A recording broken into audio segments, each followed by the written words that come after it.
Who Pressed Mute on Uncle Marcus is easily one of the most campest, over-the-top and hilarious games that I've played in recent memory. And I'm so here for it. It's fantastic and I love it. It's an FMV game and it sends up the FMV genre as well as Whodunit movies exceptionally well, and probably the best since Contradiction on PC, which is another all-time fave. In Who Pressed Mute on Uncle Marcus, you play as Abby, who is a sole, well-adjusted, normal person in a family full of freaks. I can't really call them anything else. They're all emotionally damaged, mentally damaged, I think, as well, and they all hate each other. But it's Mum's birthday, and Mum always has a quiz on her birthday. So everyone, even though they don't want to go to this quiz, has to dial into this Skype quiz where you pair off into teams. Everyone competes against each other. The quiz doesn't really make sense from a point scoring perspective, but it sets the scene for everyone to just be horrific to each other. And it's the backdrop for Uncle Marcus being poisoned. And the game starts with Uncle Marcus phoning you saying, "We was all at a family gathering except you. I've been poisoned and now I'm dying and I've got a few hours left." So as Abby is the one person who wasn't there, she gets to be the sleuth, basically investigating who poisoned Uncle Marcus with what, so that she can then get the cure to Marcus so that his doctor can cure him before the quiz is ended or Marcus dies. So you've got these two kind of plots going head to head with each other. And it's really well put together and really well done. But the key for all of this is the scripting and the characterization. Each character is damaged in their own unique and wonderfully flawed way, and each one brings their own level of sass and horrificness to the party. So Abby, as the character that you play, is the sole normal one, but she's clearly just had enough with this family and doesn't want to really engage, but is under the thumb from her mum and feels obligated to do so, for joining this quiz and so on and so forth. What I really liked about Abby is that quite often when you play as a player character in an FMV game, you're a blank canvas and Abby isn't. And so I like the fact that she brings personality to everything. Your mum, Felicity, hates Abby and makes sure she knows it at every single which way. And it's also Mummy's big day, so she's trying to stay in charge, whilst also getting upset at the way how the quiz is just falling apart as everyone gets into rows with each other. So it's just like gaslighting family, the game, really. And Mummy is very, very complicit in all of that. So's your Nan, who kind of comes in as the comedy relief for a large part of the game, because she is technically inept, doesn't hear what's going on, but she also feels like she's done with this family too, because it's as if she's raised these collections of monsters and now doesn't really know what to do with them all. So she's at her wit's end and despair. Then you've got your sister Lottie.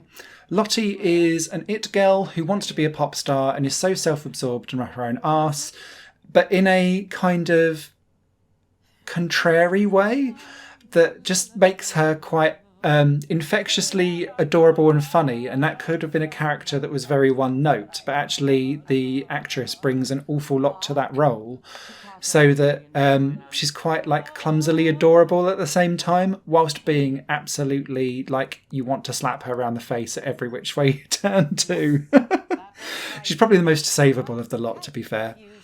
Then you have Auntie June, and I'll come back to her in a second, because she's your mum's sister, and she's an absolute mess. And she's got two sons who are also in on the game. Bradley is the one with all of the murder paraphernalia, because he's obsessed with death and murder and the dark gothic side of the world.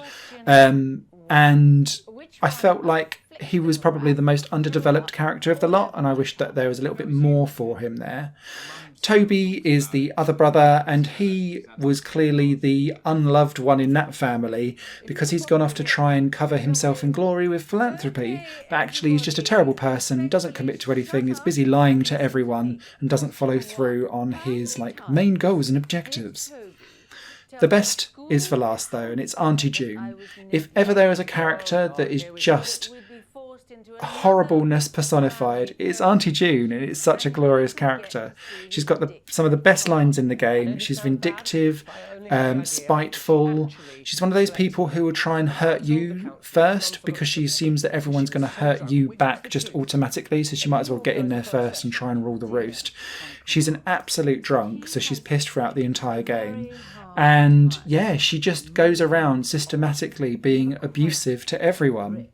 But what makes her character work is that, just like everyone else, she's got this mask that drops occasionally that shows you just how empty and lonely and sad her life is. But Auntie June's is probably one of the most saddest of the lot. And so seeing that kind of full 360 view makes you kind of love to hate her. And it's just a really well done character that is beautifully acted by the actress Susanna Doyle. The other thing that I really like about this game that I just want to mention is that it's intensely replayable. So you have to get through it about 8 or 9 times if you want to get the platinum or all the achievements. But because each quiz sees you pair off into teams and you get 3 options each round, you can really like spider's web in and out through different like alternative ways to get through the story. And whilst there is just one canonical ending of like who did it, by going off and playing all of these different rounds with different people, you get different conversations, you get to find out different things about different family members, and this all builds up evidence for you to then be able to accuse other people. And even if you might know who's done it earlier on, you can still work towards different endings of accusing other people and seeing what the family fallout from getting it wrong or accusing someone specifically has, because they all offer interesting finales depending on how you go for it. But it just means that instead of, say, playing like a 3-hour FMV adventure and then having one binary choice at the end for a good or bad ending, this game prides itself, I think, on being able to spider's web in and out to provide like different slants on things constantly, and that makes it just intensely replayable and great fun.